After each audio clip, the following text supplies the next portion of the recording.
आज नया एक्ट पढ़ने जा रहे हैं, limited liability partnership act 2008, LLP.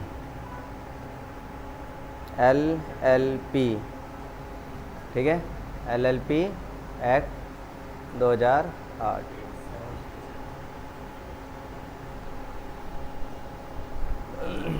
कुछ प्रोनाउंसिएशन इसकी पता है क्या आती है? एलएलपी। ये यूपी पूर्वांचल साइड में ज़्यादातर इसे एलएलपी ना पढ़ के एलएलपी पढ़ते हैं। हाँ हाँ। खैर, एलएलपी एक्ट 2008, क्योंकि अब इसमें तुम्हें दिखाई दे रहा होगा कि वर्ड इस्तेमाल हो रहा है पार्टनरशिप, यानी कि यहाँ पार्टनरशिप की बहुत सारी बातें पढ़ने वाली दोबारा पढ़ने को आएंगी, इसीलिए इंडियन पार्टनरशिप एक्ट ख़त्म करते ही जस्ट इसे एलएलपी को स्टार्ट कर रहे हैं। कनेक्टिविटी बन जाएगी।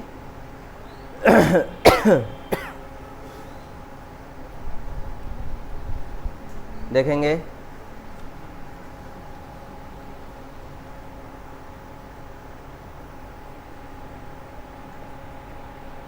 एलएलपी के बारे में लिखना स्टार्ट करते हैं। एलएलपी एक्ट कब ये इफेक्टिव हुआ?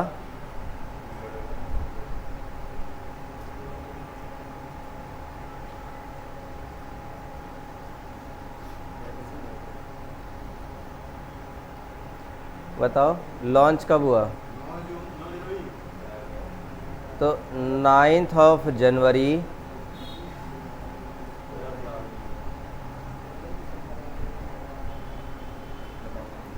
लॉन्च नहीं कहेंगे हम इसे, लॉन्च नहीं कहेंगे, इसे कहेंगे नोटिफिकेशन, यानी कि नोटिफाइड किया गया इसे।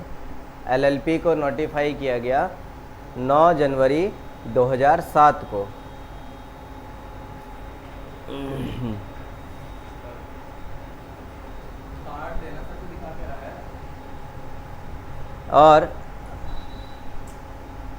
और इसे नोटिफाई किया गया 9 जनवरी 2007 को, और पार्लियामेंट में इसे पास किया गया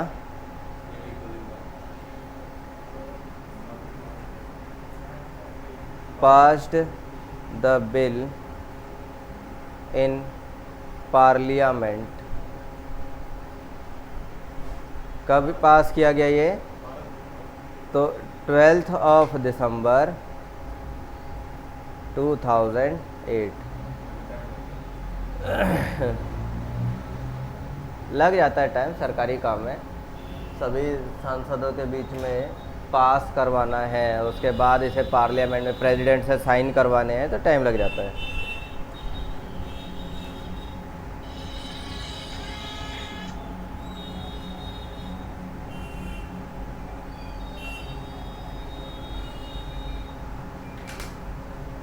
समझे?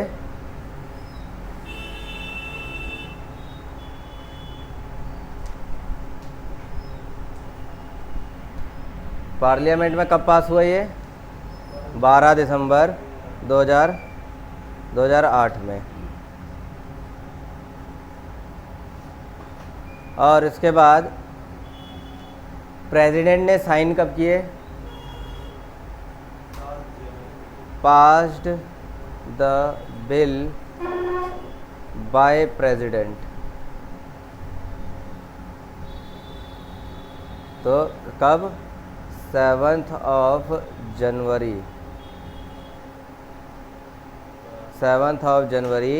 2009। Important dates. 9 जनवरी 2007 को इसे नोटिफाई किया गया, सबके सामने लाके रखा गया। लगभग 2 साल लग गए इसे प्रॉपर तरीके से एप्लीकेबल होने में। कोई दिक्कत नहीं।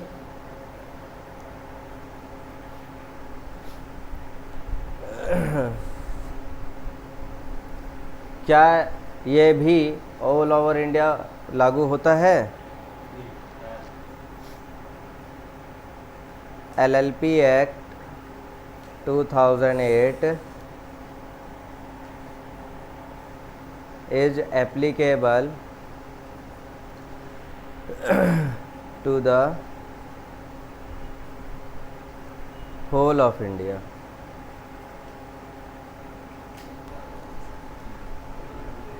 चलिए थोड़ा और देखें आगे, इसमें क्या क्या पढ़ने जा रहे हैं हम लोग। एलएलपी में हम लोग क्या क्या पढ़ने जा रहे हैं। पार्टनरशिप और कंपनी की कुछ बातें। इसमें हम ऑब्वियसली सेक्शंस जो पढ़ेंगे, मतलब वैसे तो टोटल जो सेक्शन है वो है 81। हाँ, टोटल सेक्शंस हैं 81, लेकिन हमें सारे नहीं पढ़ने हैं।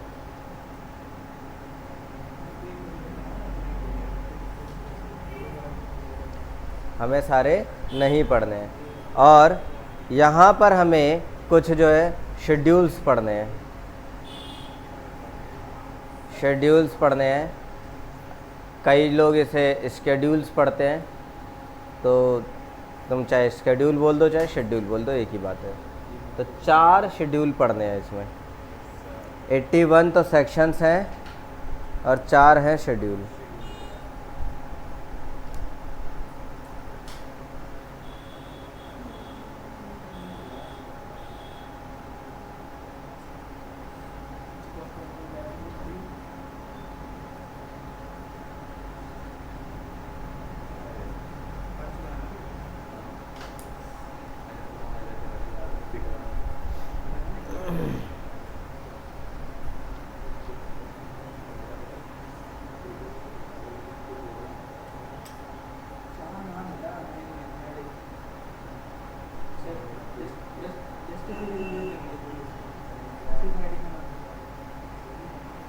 देखें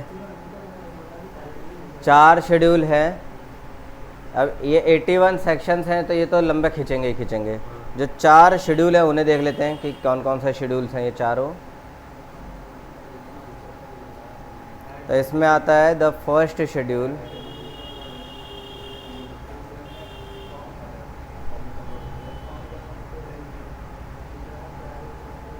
डील्स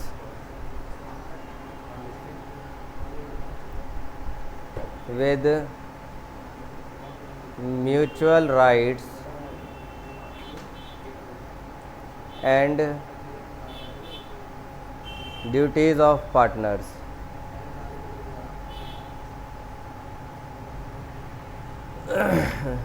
ठीक है, rights and duties of partners.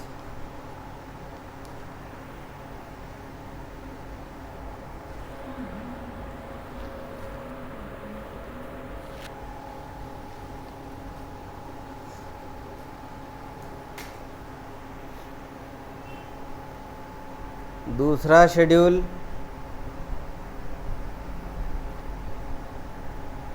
The second schedule deals with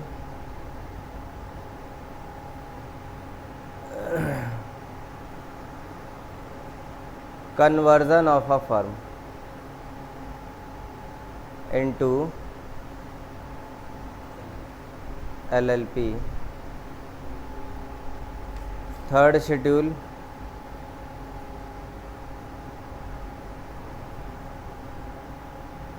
the third schedule deals with conversion of a private company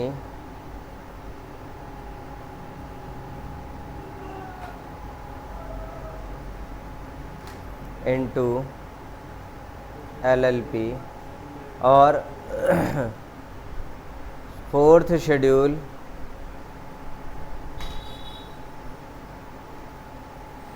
the fourth schedule deals with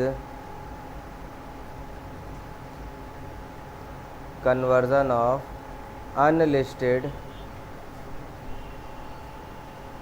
public company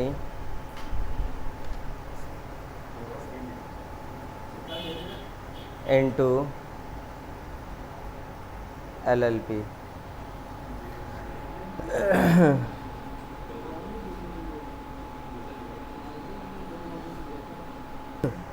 ये 4 शेड्यूल हैं, इन्हें अपने, वैसे तो सारा तो खैर ज़्यादा नहीं पढ़ना। फर्स्ट शेड्यूल में बस ये बताया है कि राइट्स एंड ड्यूटीज़ क्या होंगी पार्टनर्स की। सेकंड शेड्यूल में बताया है कि कोई एक 4 शेड्यूल हैं, इन्हें अपने, वैसे तो सारा तो खैर ज़्यादा नहीं पढ़ना। फर्स्ट शेड्यूल में बस ये बताया है कि राइट्स एंड ड्यूटीज़ क्या होंगी पार्टनर्स की। सेकंड शेड्यूल में बताया है कि कोई एक नॉर्मल फर्म अगर LLP में बनना चाहे तो कैसे बनेगी, LLP में बदलना चाहे तो कैसे बनेगी।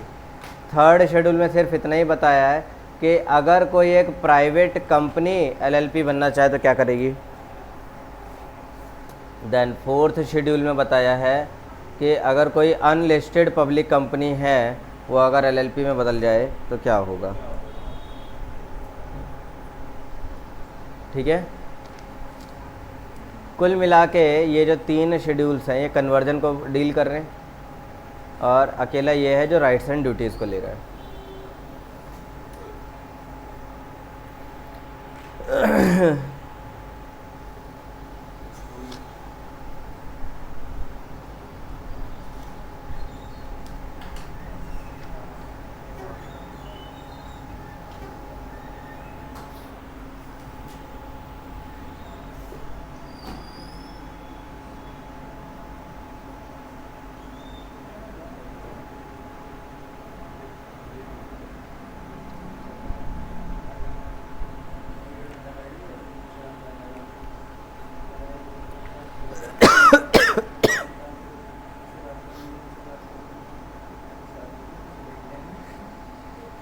आगे बढ़ें।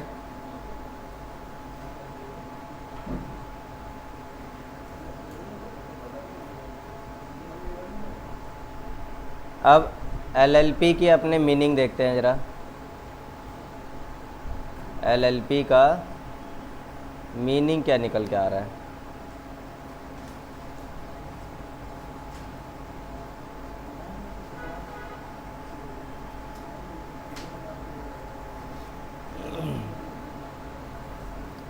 A LLP is a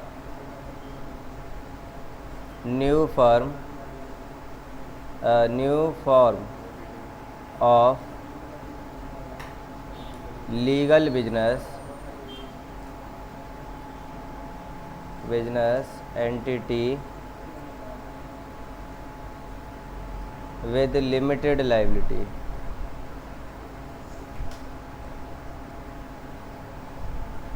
एक LLP क्या है, एक नया फॉर्म ऑफ बिजनेस है ना,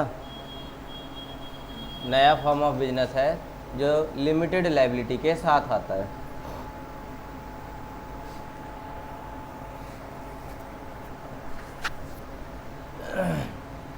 और ये यूँ कह लो कि पार्टनरशिप का ही एक एक्सटेंडेड वर्जन है। तो इसके अपने कुछ फीचर्स आएंगे, तो फीचर्स देख लेते हैं। Features of LLP। पहला फीचर जो हमने ऊपर देखा, new form of legal business entity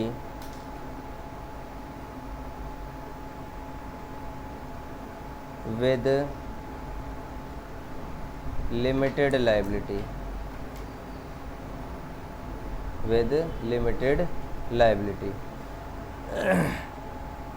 एक नया टाइप का बिजनेस है जिसमें हमें लायबिलिटी लिमिटेड दिखती है।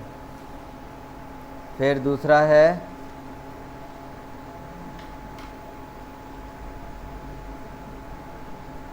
Alternative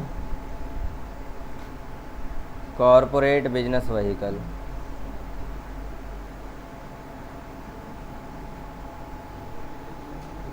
alternative corporate business vehicle, यानी कंपनी अगर चलाना चाह रहा है, लेकिन कोई भी है ऐसा पर्सन जो कंपनी चलाना चाह रहा है, मतलब कंपनी वाली फील लेना चाहता है अपने बिजनेस में, लेकिन वो कंपनी चला नहीं पा रहा है, तो उसके लिए दूसरा ऑप्शन एलएलपी खोल दिया गया है।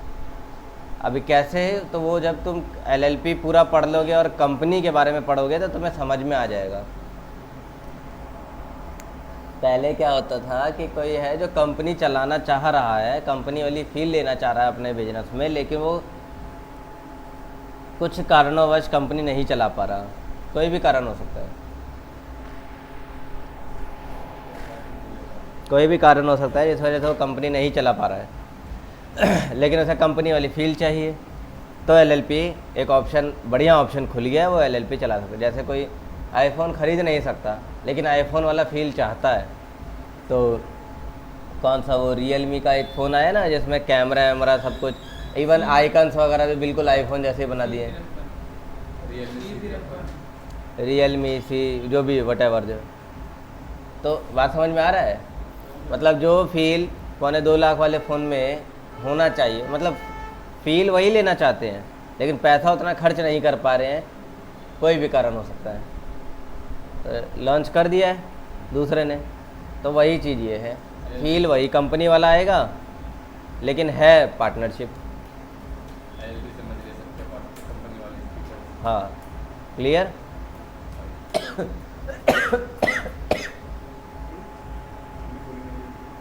अच्छा, तीसरा आता है, तीसरा फीचर लिखो, allow the partners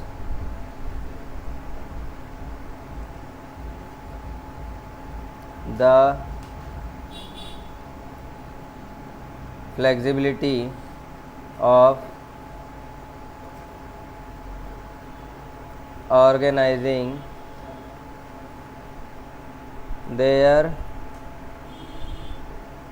internal structure।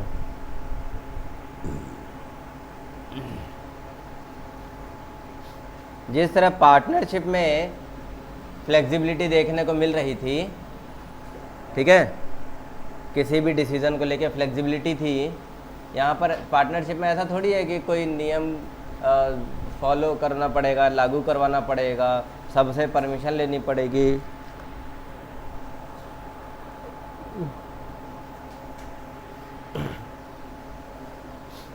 सबसे परमिशन लेनी पड़ेगी, मीटिंग करनी पड़ेगी और ऑर्डिनेंस पास करवाना होगा या कोई रेजोल्यूशन पास करवाना होगा और उसके बाद फलान, मतलब बहुत सारे लीगल रिक्वायरमेंट्स। पार्टनरशिप में ऐसा कुछ भी नहीं था, एक फ्लेक्सिबिलिटी थी अच्छी खासी, वही फ्लेक्सिबिलिटी का एन्जॉयमेंट तुम यहाँ ले सकते हो एलएलपी में। फ्लेक्सिबिलिटी पार्टनरशिप में थी ना, वही सारे इसमें प्राप्त कर सकते हो, यानी कि कंपनी का भी मज़ा मिल रहा है, पार्टनरशिप का भी मज़ा मिल रहा है। अगला LLP itself will be liable for the full extent of its assets।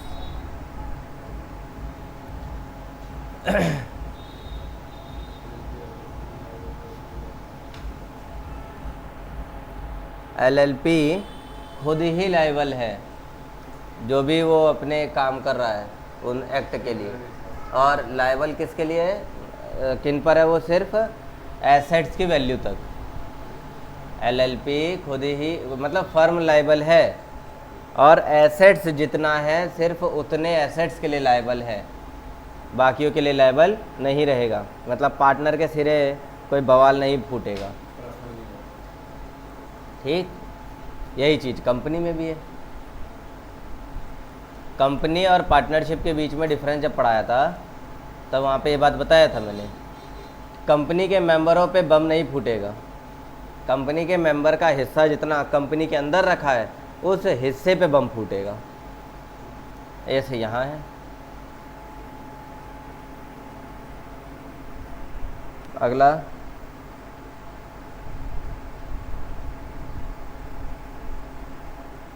Liability of the partners आ गया, विल बी लिमिटेड। पार्टनर की लाइबिलिटी लिमिटेड है, सिर्फ उतना ही जितना पार्टनर का शेयर फर्म में रखा है। ठीक है, पार्टनरशिप अनलिमिटेड पार्टनर लाइबिलिटी के लिए था, और ये इसीलिए तो बनाया है लिमिटेड लाइबिलिटी के लिए। फोर्थ पॉइंट कहता है कि फर्म की लाइबिलिटी केवल उतनी है जितना फर्म में एसेट्स है। ठीक है, पार्टनर के पर्सनल एसेट्स पे कोई अधिकार नहीं है क्रेडिटर्स का। फिफ्थ पॉइंट कहता है कि लाइबिलिटी और जो पार्टनर की है वो लिमिटेड है, जितना पार्टनर का शेयर रखा हुआ है फर्म में उतने के लिए ही वो लायबल है।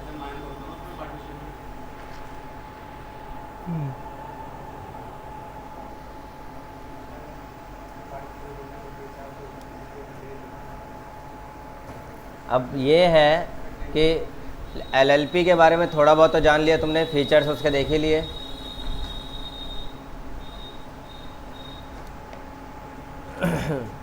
एलएलपी के बारे में तुमने जान ही लिया, कुछ उसके फीचर्स देख ही लिए तुमने, है ना, अच्छे से देख लिए। तो अब इन्हीं में सब एक जगह वर्ड इस्तेमाल हुआ था पार्टनर। तो सवाल उठता है पार्टनर कौन है ना? Who are partners in LLP?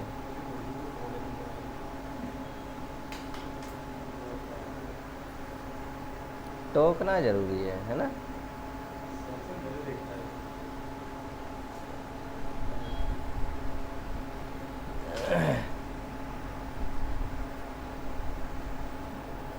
LLP में पार्टनर्स किसे कहेंगे, बहुत बड़ा सवाल है। तो इसके लिए हमें एक सेक्शन दिया गया है 5।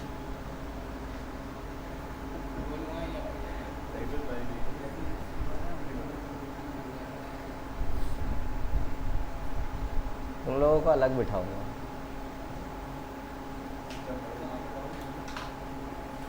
तो देखो पार्टनर कौन कहलाएगा, तो 2 तरह के पार्टनर हैं।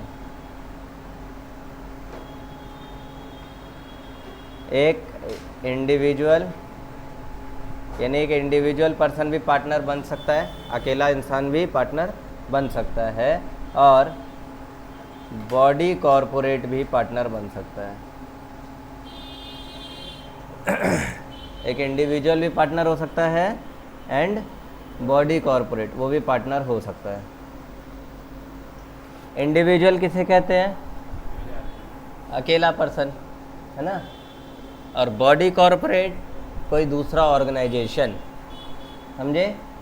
यानी कि ऑर्गेनाइजेशंस भी आपस में मिलकर एलएलपी चला सकते हैं। ऐसा भी हो सकता है कि एक इंडिविजुअल हो और एक बॉडी कॉरपोरेट हो, मिल गए और ऑर्गेनाइजेशन एलएलपी चला रहे हैं। ऐसा भी हो सकता है कि 2 या 2 से ज़्यादा डिफरेंट बॉडी कॉरपोरेट्स यानी कि ऑर्गेनाइजेशंस हैं, वो आपस में मिलके और एक एलएलपी चला रहे हैं। कुछ भी हो सकता है, ठीक है। बॉडी कॉरपोरेट समझ में आ गया। अब बॉडी कॉरपोरेट क्या है, तो इसके बारे में हमें बताया गया है। बॉडी कॉरपोरेट के बारे में बताया सेक्शन 2D।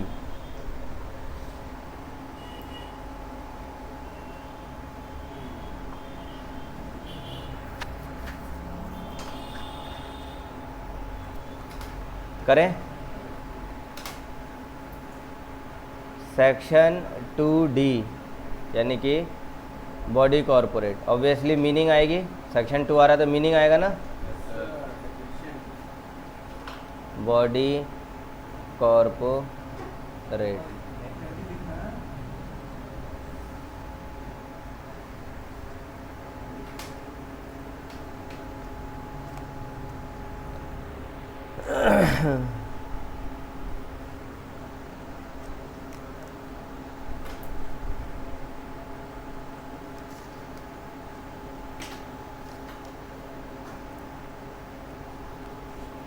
तो बॉडी कॉरपोरेट कुछ भी हो सकता है।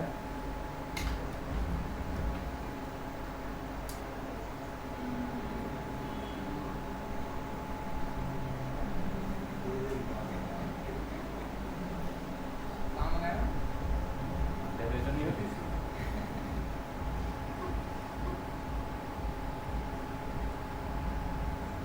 यहाँ डेफिनेशंस पे ज़्यादा जोर ना देकर मेन जोर देना है कि इसके कॉन्सेप्ट्स में क्या लिखे हैं। डेफिनेशन जो है ज़्यादातर रिपीट हो रही हैं सारे, जैसे पार्टनरशिप में, यहाँ एलएलपी में आगे पढ़ेंगे कंपनी, वहाँ पर भी डेफिनेशंस तो सेम ही है, ठीक है, इसलिए उन पे ज़्यादा ध्यान नहीं देना। तो बॉडी कॉरपोरेट में क्या क्या आ जाएगा? इंडियन कंपनी आ जाएगी और फॉरेन कंपनी भी आ जाएगी, फॉरेन कंपनी बॉडी कॉरपोरेट्स में। दूसरा, कोई अदर एलएलपी आ जाएगा।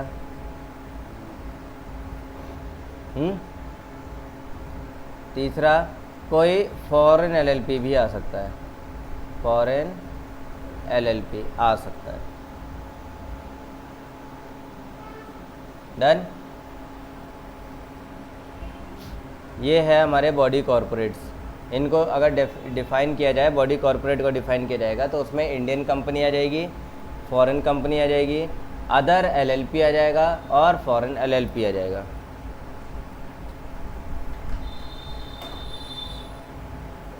कुछ ज़रूरी बातें,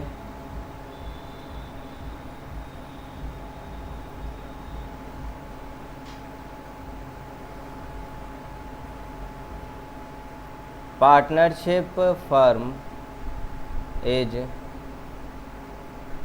not a body corporate. Partnership firm body corporate नहीं कहलाता। और दूसरी बात, HUF ऑल्सो नॉट एलिजिबल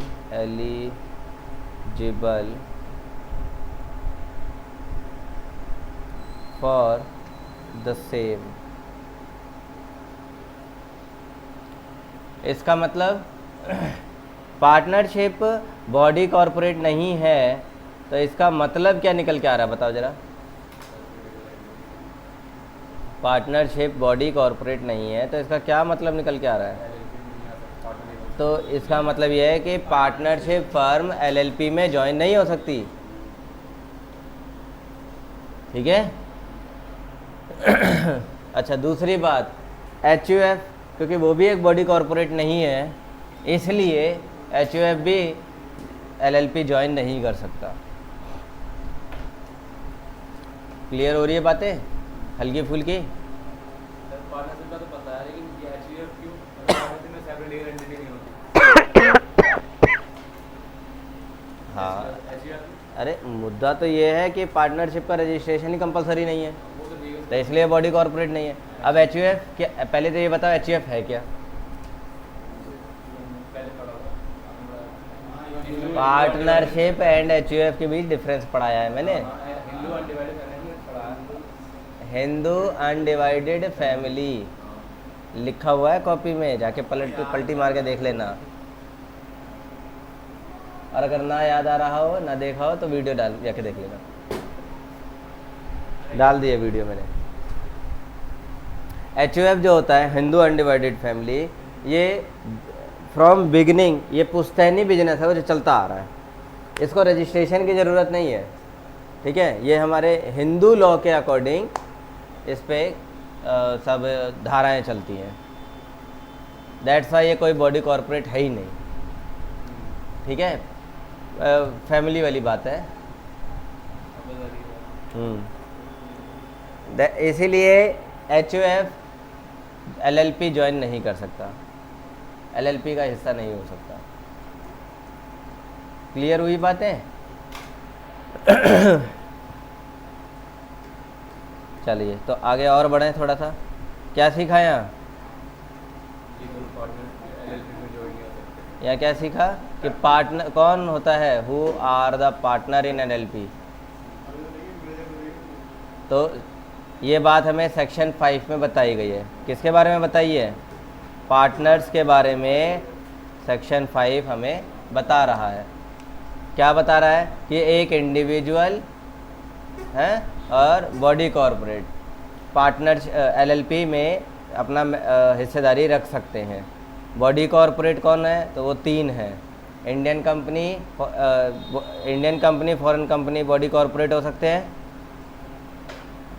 कोई दूसरा अदर एलएलपी या फॉरेन एलएलपी, ये सब बॉडी कॉरपोरेट हो सकते हैं। और कौन नहीं हो सकते हैं? तो एक पार्टनरशिप फर्म एलएलपी का हिस्सा नहीं हो सकते, क्योंकि वो बॉडी कॉरपोरेट है ही नहीं। ऐसे ही एक एचयूएफ फर्म एलएलपी का हिस्सा नहीं हो सकता, क्योंकि ये भी बॉडी कॉरपोरेट नहीं है। सेक्शन 5 हो गया कंप्लीट। आगे बढ़ते हैं।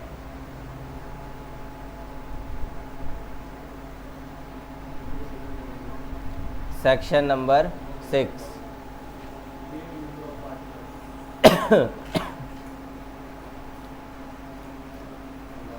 Number of partners in LLP. LLP में नंबर ऑफ पार्टनर्स कितने हैं, कितने हो सकते हैं, बताओ ज़रा। तो ये बहुत सिंपल सी बात है, पार्टनरशिप वाला ही रूल लगेगा। मिनिमम कितने हो सकते हैं? 2 मेंबर्स, ठीक। और मैक्सिमम कितने हो सकते हैं? तो ये कंपनी का रूल लग जाएगा। मैक्सिमम कितने हो सकते हैं?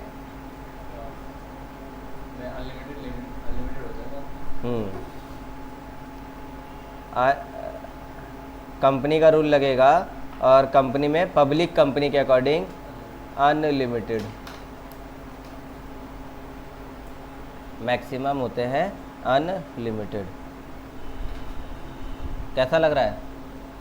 सेक्शन आने शुरू हो गए? सेक्शन आ रहे हैं?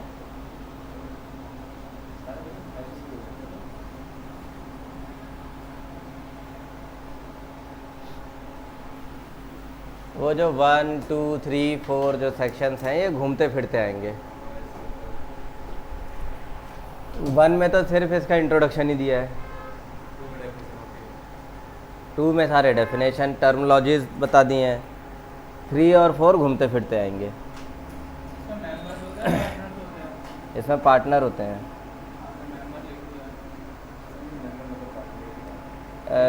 पार्टनर पार्टनर पार्टनर पार्टनर होते हैं भैया, पार्टनर होते हैं, पार्टनर होते हैं।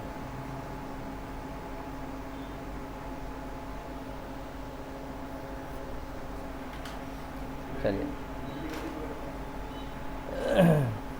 फिर आता है अगला सेक्शन नंबर 7।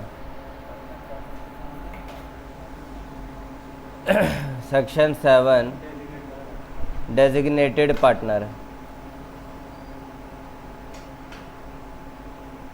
Designated partners.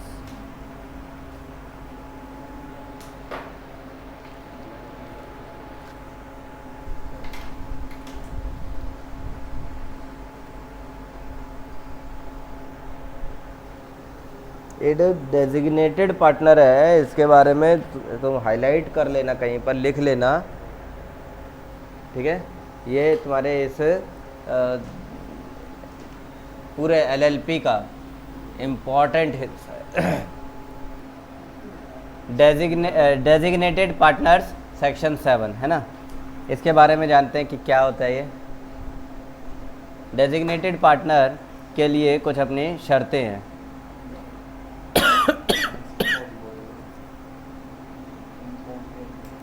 शर्तों में लिखो, पहली शर्त कि जो डेजिग्नेटेड पार्टनर है वो रेजिडेंट इन इंडिया होना चाहिए। रेजिडेंट इन इंडिया होना चाहिए, और एकदम ये मस्ट है। मस्ट का मतलब समझते हो? एकदम कंपलसरी। अब रेजिडेंट इन इंडिया कैसे चेक किया जाएगा? तो उसके लिए कुछ क्राइटेरिया हैं। क्या क्राइटेरिया है, क्या क्राइटेरिया है इसके लिए?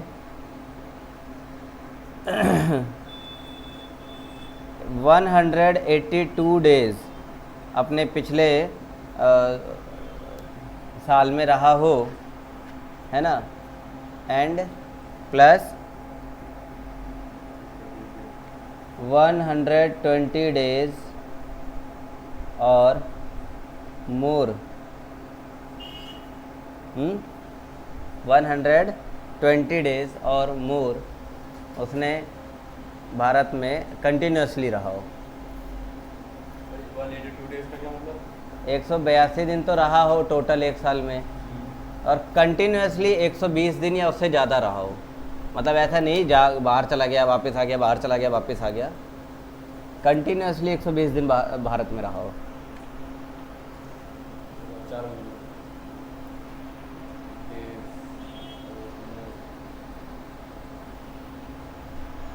क्लियर हुई बात?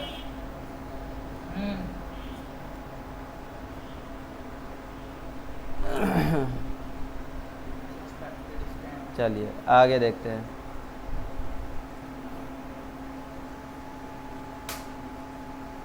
मे not B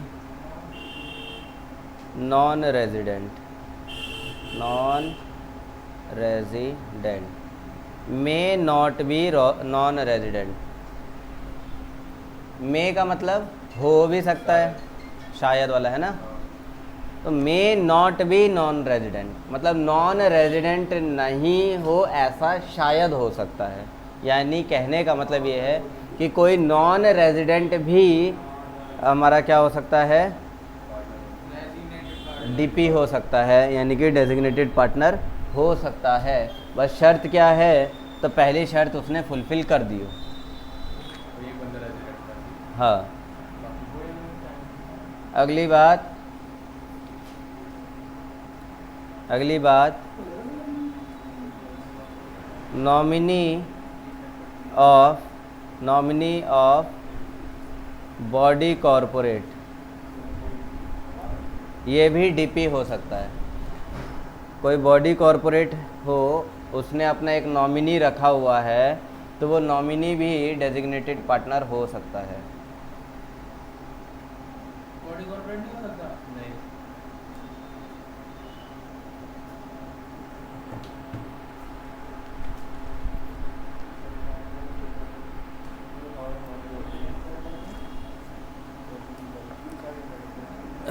nominee of body corporate, clear हुआ? हाँ ना बोल दो। बॉडी कॉर्पोरेट नहीं हो सकता सर?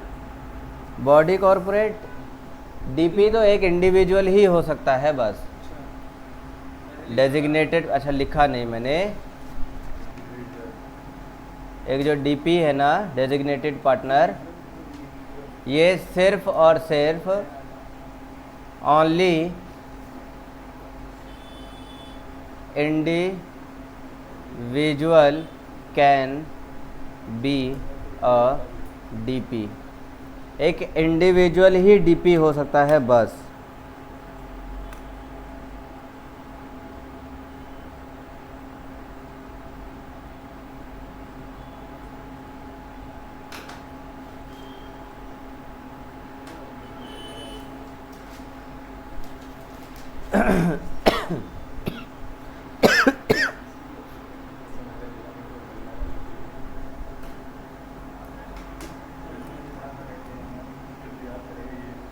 डन, बढ़े आगे।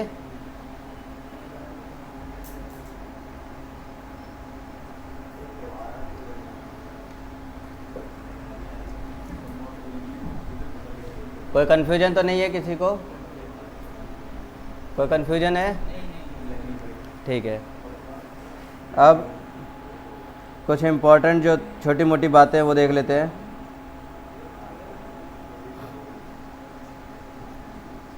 लिखना है?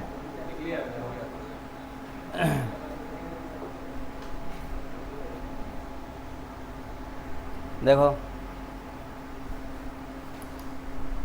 पार्टनर्स, अलग है। अब वही है, डेफिनेशन की बात है। अब पार्टनर वर्ड का मतलब क्या है यहाँ, तो ये पार्टनर वर्ड का जो मीनिंग है वो हमें बताएगा सेक्शन 2 सब सेक्शन क्यू। ठीक है,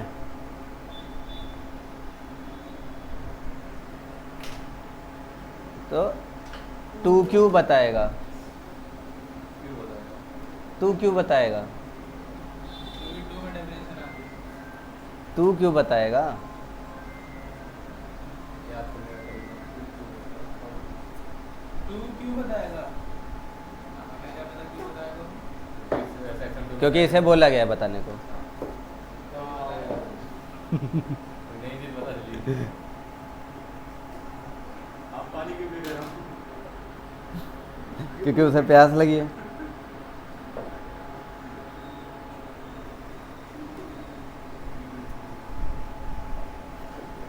बात ये है कि थोड़ा फन होना चाहिए, वरना सीए की ज़िंदगी तो नरक नरक की ज़िंदगी। सीए कहता है अरे वाह क्या स्वर्ग है।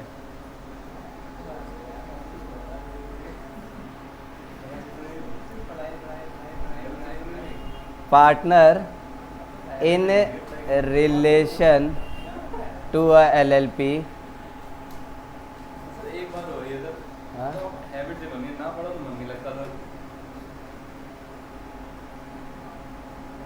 सबके साथ होता है, मेरे साथ भी होता था।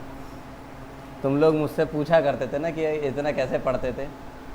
मैंने कहा था जब सीए स्टार्ट करोगे तो तुम्हें पता चल जाएगा। ना पढ़ो तो थोड़ा ये तो टाइम कहा था मैंने। याद है sir?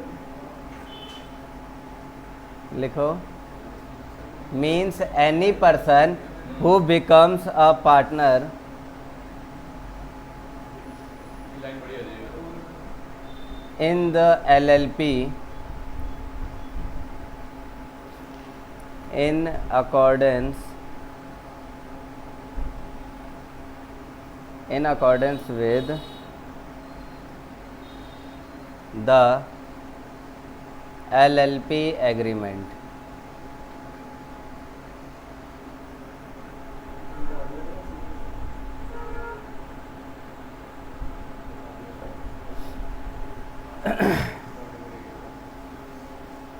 Partner in relation to a LLP है ना। एक कोई भी पार्टनर वही होता है जो LLP के साथ रिलेशन में है।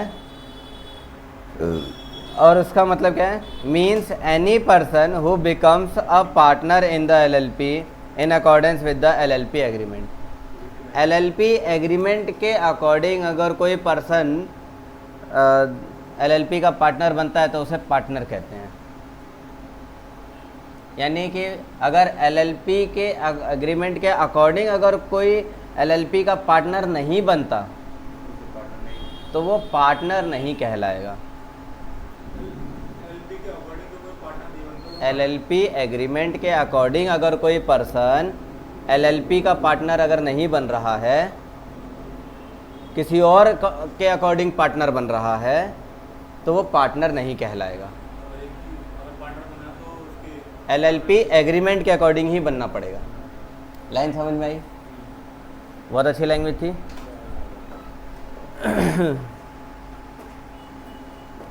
तो इसका मतलब ये हुआ कि क्या कोई जो है इंडियन पार्टनरशिप एक्ट के अकॉर्डिंग LLP का पार्टनर बनना चाहे तो बन सकता है। कोई अगर इंडियन पार्टनरशिप एक्ट के एग्रीमेंट के अकॉर्डिंग LLP का पार्टनर बनना चाहे तो क्या वो पार्टनर कहलाएगा? नहीं कहलाएगा। इसके लिए अलग एक एक्ट ही हो गया है अभी। इंडियन पार्टनरशिप एक्ट 1932 है और ये एक नया एक्ट है LLP एक्ट। तो इसमें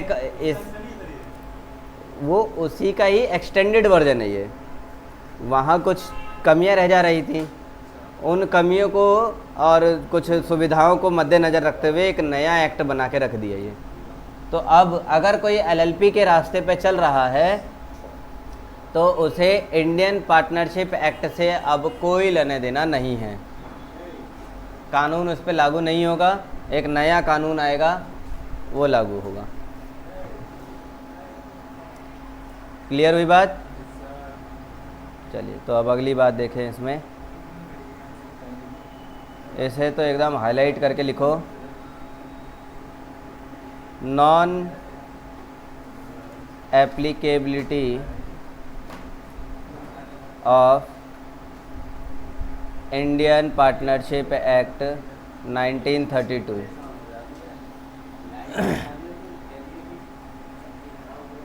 non applicability of Indian partnership act 1932, और ये बात एकदम चिल्ला के लिखा हुआ है सेक्शन 4 में।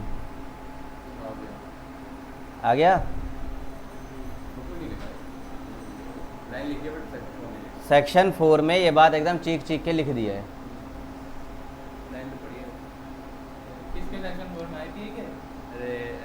किस कौन सा एक्ट पढ़ रहे हो? तो एलएलपी के एक्ट के सेक्शन की बात करेंगे ना।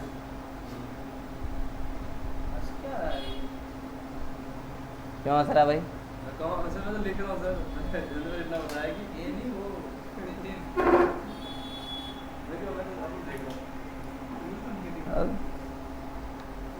कभी कभी सेंस में तेरे ना नॉन जुड़ जाता है। हाँ वो समझ रहा हूँ। अभी यहाँ पर कोई भी सेक्शन की बात करेंगे एलएलपी की बात होगी, यहाँ आईपीए की बात नहीं है, इसीलिए साफ साफ लिख दिया यहाँ आईपीए लागू ही नहीं होगा। ठीक है, कंफ्यूजन मत रखना कोई। अच्छा आगे बढ़ते हैं जरा।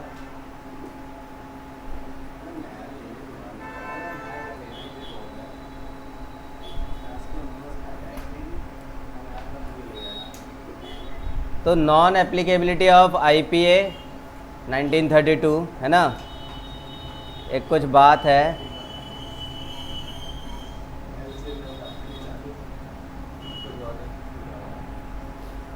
Same as otherwise provided, same as otherwise provided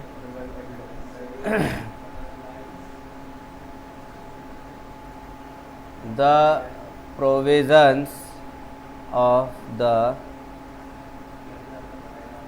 Indian Partnership Act 1932 shall not apply to a LLP, है ना।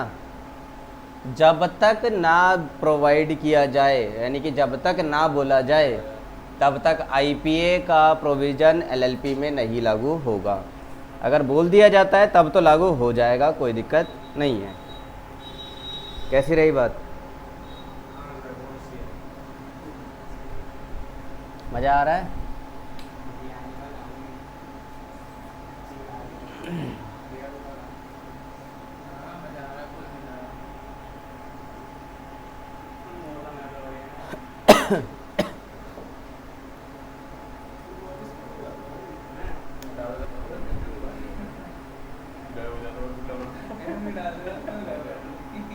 लिखो, ए गरीब लोग।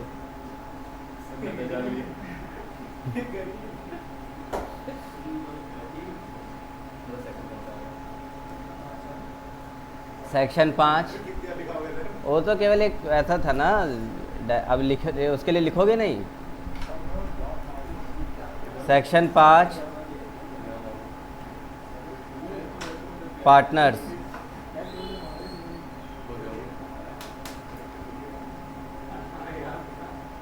लिखो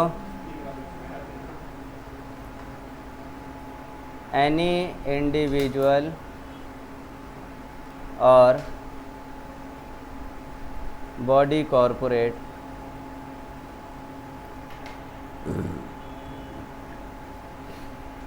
may be a partner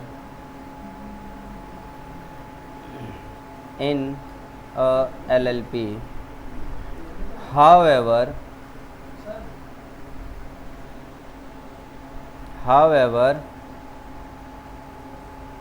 an individual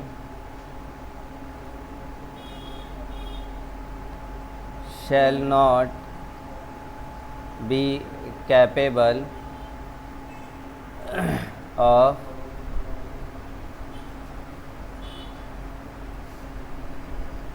becoming a partner of a LLP if he or she is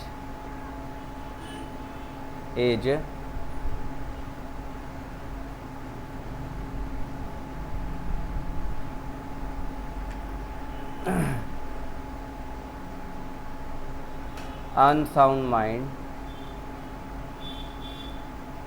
by a court of competent jurisdiction and the finding is in force.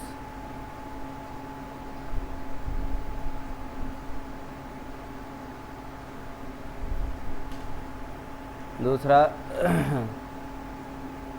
undischarged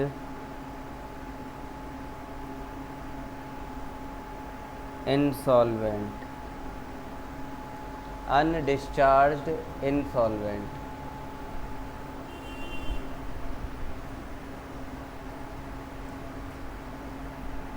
तीसरी बात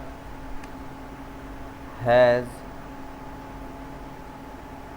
applied to be adjudicated as an insolvent and his application is pending.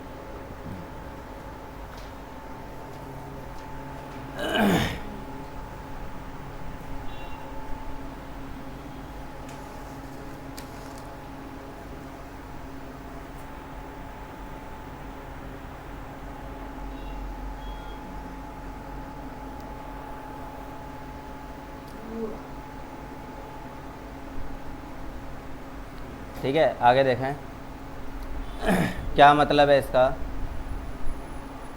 तो एक जो partner कहलाता है, तो कोई भी इंडिविजुअल और बॉडी कॉर्पोरेट पार्टनर हो सकता है, ये तो मैंने बता ही दिया। लेकिन कुछ ऐसे इंडिविजुअल हैं जो एलएलपी में पार्टनर नहीं माने जाएंगे, ठीक, वो नहीं बन सकते पार्टनर। तो कौन? अनसाउंड माइंड पर्सन, है ना, डिक्लेयर्ड बाय कोर्ट। कोर्ट ने डिक्लेयर कर दिया कि अनसाउंड माइंड है, पागल है, तो वो पार्टनर नहीं बन सकता। दूसरी बात, कोर्ट ने किसी को इंसॉल्वेंट घोषित कर दिया,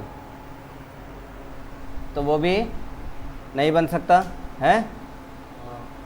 और तीसरी बात, कोई खुद ही कोर्ट में अप्लाई कर रहा है कि मुझे इंसॉल्वेंट घोषित कर दो, अप्लाई कर रहा है। अब होता है ना, उधारी बहुत ज़्यादा हो गई, फ़ोन पे फ़ोन आ रहे हैं बैंक वालों के, तो कहते हैं कि भाई सेटलमेंट कर दो, मेरे बस का नहीं है, अब मेरे इंसॉल्वेंट घोषित कर दो तुम, है।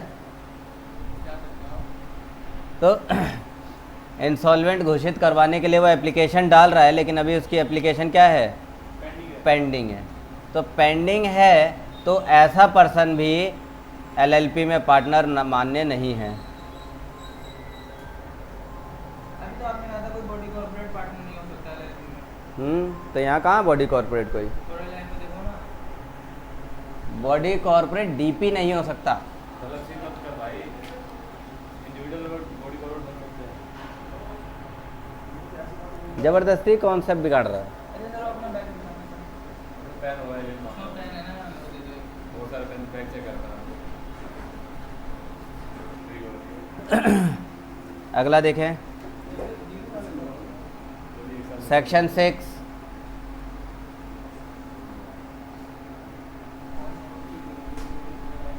देखिए सेक्शन 6 कह रहा है मिनिमम नंबर ऑफ पार्टनर्स, इसको भी अभी हमने देखा था, यस सर।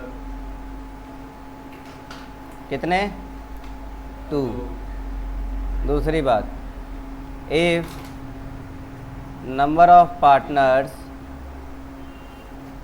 रिड्यूस्ड, कई बार क्या होता है कि कोई एक आध मरा गया, रिड्यूस टू 1, अगर पार्टनर रिड्यूस हो गए 1 हो गया, झगड़े हो गए आपस में, हैं, then 6 months is to be allowed, तो उसे 6 महीने दिए जाएंगे ताकि अपना दूसरा पार्टनर ऐड कर ले, ठीक है। After that such person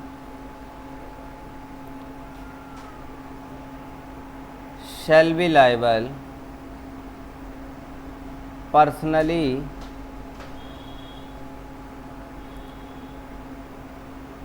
for the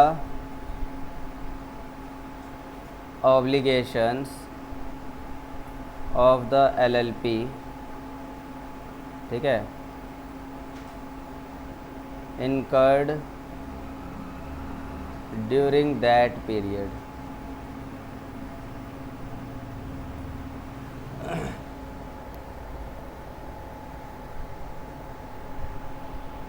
छः महीने दिए जा रहे हैं, 6 महीने तक दूसरा पार्टनर ऐड कर दिया तो ठीक है, लिमिटेड लाइबिलिटी रहेगी।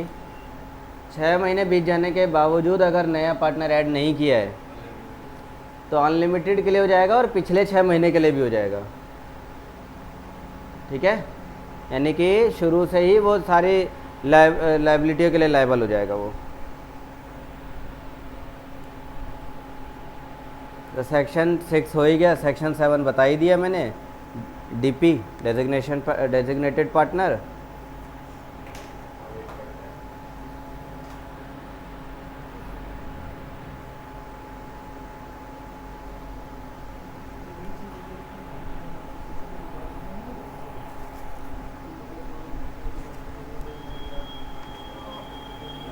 आज के लिए इतना काफ़ी रखते हैं।